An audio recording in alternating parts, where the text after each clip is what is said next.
कहानी शुरू होती है 2004 की एक खूबसूरत सुबह से, जब क्रिसमस की छुट्टियों में एक हंसती मुस्कुराती फैमिली थाईलैंड के सालों पर अपनी जिंदगी के हसीन लम्हात गुजार रही थी। मारिया, उसका शौहर हेनरी और इनके 3 बच्चे लूकस, थॉमस और साइमन। एक परफेक्ट फैमिली, एक परफेक्ट छुट्टी। लेकिन किसी को क्या मालूम था कि चंद ही लम्हों में सब कुछ बदलने वाला है। ये 26 दिसंबर 2004 की सुबह थी, जब जमीन के नीचे कुछ हिला और चंद ही लम्हों में एक कयामत खेज सुनामी आई जो सब कुछ बहा ले गई। पानी की एक दीवार आसमान से बातें कर रही थी और एक ही पल में हर तरफ चीखों पुकार मच गई। मारिया और उसका बेटा लूकस एक साथ थे, लेकिन बाकी सब न जाने कहां खो चुके थे। पानी का जबरदस्त रेला इन्हें दरख्तों, गाड़ियों और मलबे के साथ बहाकर ले जा रहा था। जिस्म जख्मों से भर चुका था, लेकिन जिंदा रहने की उम्मीद अभी भी बाकी थी। वो एक दरख्त के साथ उलझ गए। पानी की तेज लहरों ने इन्हें एक दूसरे से दूर करने की पूरी कोशिश की, मगर वो हाथ थामे रहे। कई घंटों की जद्दोजहद के बाद मारिया और लूकस को एक दूसरे का सहारा मिला।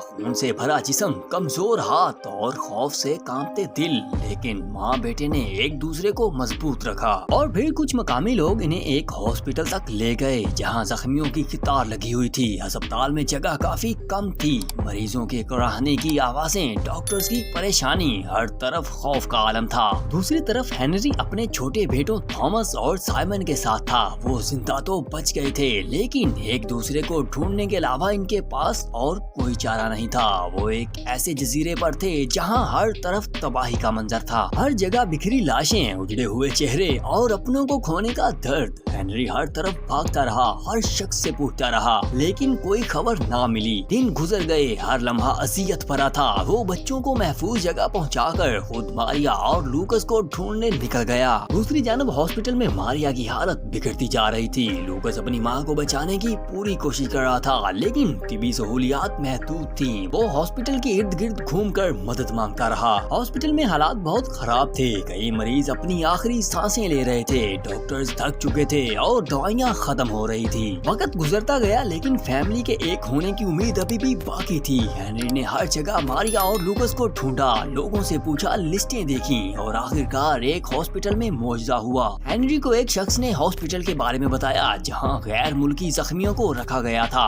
दिल में उम्मीद लिए वो वहां पहुंच गया। काफी ढूंढने के बाद एक लम्हा ऐसा आया जब लूकस ने अपने पिता हेनरी को देखा। वो भागता हुआ गया और अपने पिता के गले लग गया। इस जज्बाती लम्हे में आंसू रोकना नामुमकिन था। पूरा खानदान एक दूसरे से मिल गया, लेकिन अभी एक आजमाइश बाकी थी। मारिया की हालत नाजुक थी और फौरी सर्जरी की जरूरत थी। इनके पास पैसे नहीं थे, लेकिन हॉस्पिटल के एक डॉक्टर ने इनकी मदद की और कहा वो इनकी सर्जरी बगैर किसी कीमत के कर देंगे। ये एक मौजज़ा था कि मारिया की सर्जरी कामयाब रही। कई दिन बाद जब वो होश में आई तो इसकी आंखों में आंसू थे। इसने अपने शौहर और बच्चों को देखा और एक लंबी सांस ली। इनके लिए ये किसी नई जिंदगी के आगाज से कम नहीं था। एक ऐसा हादसा जिसने हजारों जिंदगियों को बर्बाद कर दिया, लेकिन इस खानदान को एक नई ताकत दी। ये कहानी सिर्फ एक फैमिली की नहीं, बल्कि हजारों उन लोगों की भी है जो इस दिन बिछड़ गए, और उनकी भी जो मौजज़े की तरह बच गए। द इम्पॉसिबल हमें सिखाती है कि चाहे हालात कितने भी मुश्किल क्यों ना हो, उम्मीद कभी नहीं छोड़नी चाहिए, क्योंकि मौजज़े वाकई में होते हैं।